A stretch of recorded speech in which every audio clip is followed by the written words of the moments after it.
All right, kids, buckle up. We got the refines here, and there is one in particular that has a lot of influence here. Where is she? Okay, we're saving the best for last, it looks like. We might as well just go ahead and do that. Now, I've got a lot of stakes in this race. There's a lot riding on this for me. So hopefully they don't screw up Lynn, because she's the last unit that I ever plus 10. I actually spent money buying orbs. Can you believe that? To get her to plus 10. So hopefully, let's see.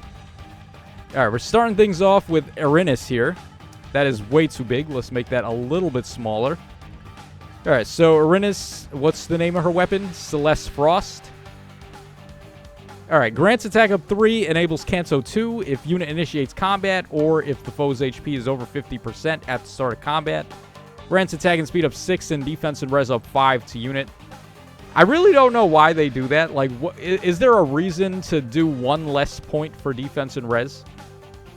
Can somebody please explain that? Like, can't they just say all stats up 6? Like, is that not easier? Or do they have to complicate as many things as they possibly can?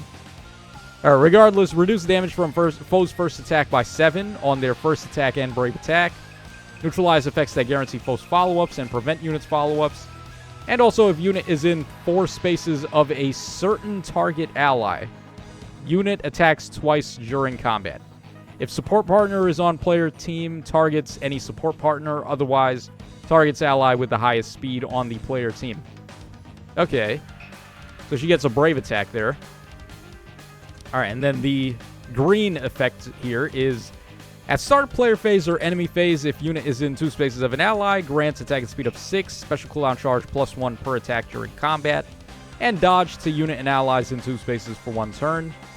If unit is in 3 spaces of an ally, grants a bonus to all stats equal to 10% of unit's speed at the start of combat +5, and deals damage equal to 20% of unit's speed during combat. Wow. I gotta admit, I'm a little impressed. She's actually pretty solid, it looks like.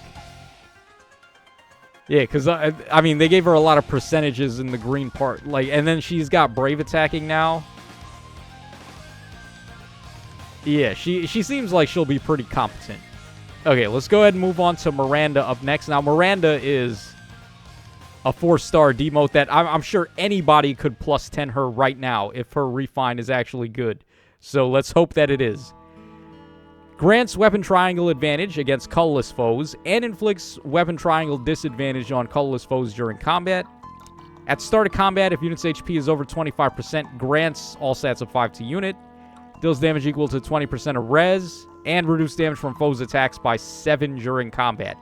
No first attack, no brave attack, none of that. Just flat 7 DR on every attack they hit you with. Excluding the AoE, but I'm still pretty solid. Alright, and then the green effect portion is at the start of turn, if unit is in 2 spaces of an ally, grants attack and res up 6. Neutralize foes' bonuses during combat, and Hexblade to unit and allies in 2 spaces for 1 turn. And if unit initiates combat or is in 2 spaces of an ally, grants all stats of 5 to unit. Unit makes a guaranteed follow-up attack, and recovers 7 HP to unit after combat.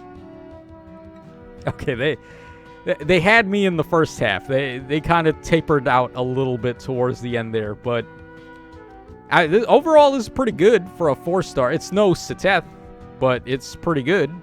Like, we got some support. We've got percentage-based damage boost. Got a lot of stats. We got a little bit of DR. Colorless advantage type, which is pretty rare, but it can come in handy.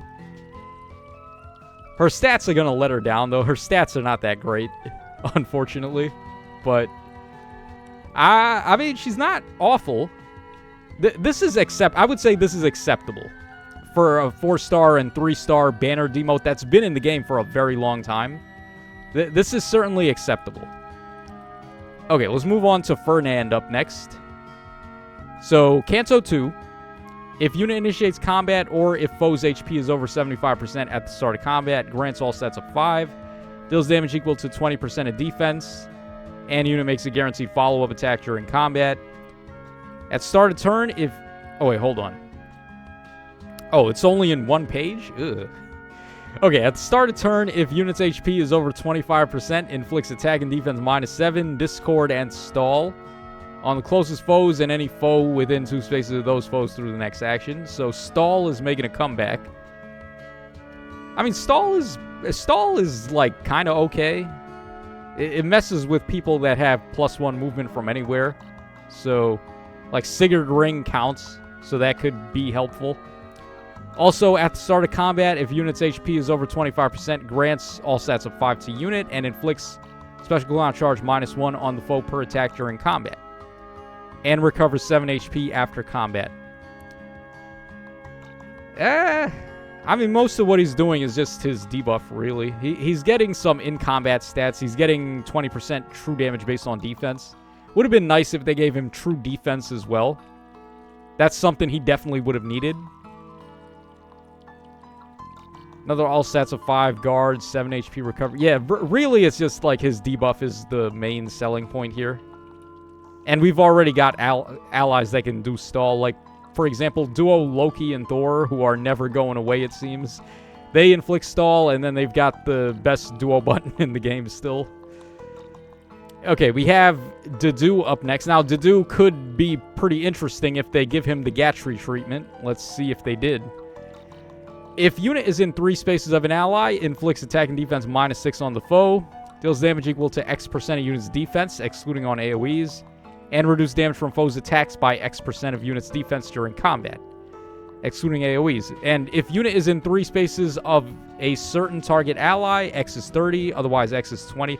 30 is... what is that? 30% of his defense? His defense is pretty high, right? Like 45? And could stand to be higher with passives. Otherwise, X is 20. If support partner is on player team, targets support partner. If support partner is not on player team, targets the ally with the highest attack. Alright, then also if unit is in 3 spaces of an ally, recovers 7 HP after combat. Okay. And then the green effect is after unit acts, if Kanto triggers after Kanto, or if defending in Aether Raids, at the start of enemy phase, applies Divine Vein Stone. Oh! Divine Vein Stone to unit space and spaces in 2 spaces of unit for 1 turn. So he's got the Hector support there, which is good. I mean, more units that can do that is definitely good. And if foe initiates combat or the foe's HP is over 75% at the start of combat, inflicts a penalty on foe's attack and defense equal to 10% of unit's defense at the start of combat +6. And neutralize unit's penalties during combat. Wow, he's good.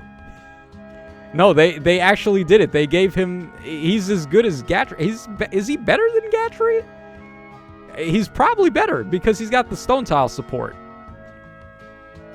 Yeah, wow, they did it.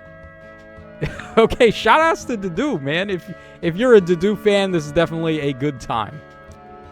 Now, here we go. This is it. This is the one that I'm waiting for, personally. There's a lot riding on this for me. So, Ninja Lin, -1 special trigger, grants attack and speed up 6, inflicts defense and res -4. If unit initiates combat, unit attacks twice. At start of combat, if unit's HP is over 25%, grants a bonus to attack and speed equal to the number of allies in 3 rows or 3 columns centered on unit ×2, with a max of 6. And disables skills of all foes, excluding the foe in combat during combat. I don't know why they keep giving that to Lyn, by the way. Legendary Lyn got that too, where she has Impenetrable Dark. Like, why? Well, I guess it's called Feud now, but why? Did Lyn do this in FE7? I don't think so. Okay, now this special effect refine. For foes in 3 rows of 3 columns center on unit, inflicts speed and defense -5.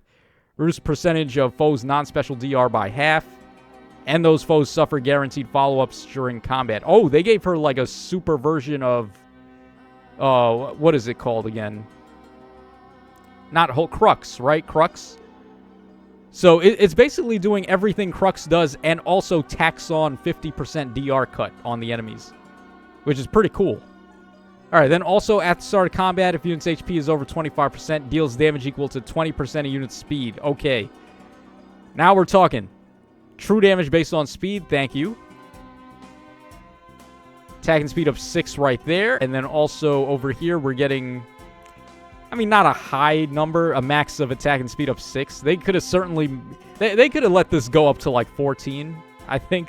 Because everything now has a max of 14, but I mean, it's fine. It's okay. It's certainly a lot better than she was before. It's not as good as I would have. I mean, I wanted them to just like go balls to the walls, but nah, she's definitely good. She's not bad at all, and the Crux support that she's gonna be doing is pretty good. So Ninjalin checks out. She's fine. I think Dedue kind of won. I was not expecting him to... Is he better than Attuned Hector, even? He might be. Well, Hector's got his unique ace skill, though. Like, I would have to actually go back and double-check, like, everything Hector does, but... Dedue seems like he's at least as effective, which is not something I was expecting, but okay. Fernand is definitely the weakest of the batch, I want to say. Miranda's okay. I mean, you got to remember, she's a 3-star and 4-star on banners, so she's, like, for her to be Satet level would have been a miracle, but for what she is, I think she's fine. And then over here, Erinys was pretty good, too. She's got brave attacking, she's got some support there, she's got a lot of true damage, she's getting a lot of stats. She seems fine, she seems definitely okay. Dedue. My man, Dusker is cooking. So let me know what you guys think in the comment section down below, and we will come back in just a moment and take a look at the rest of the data mines.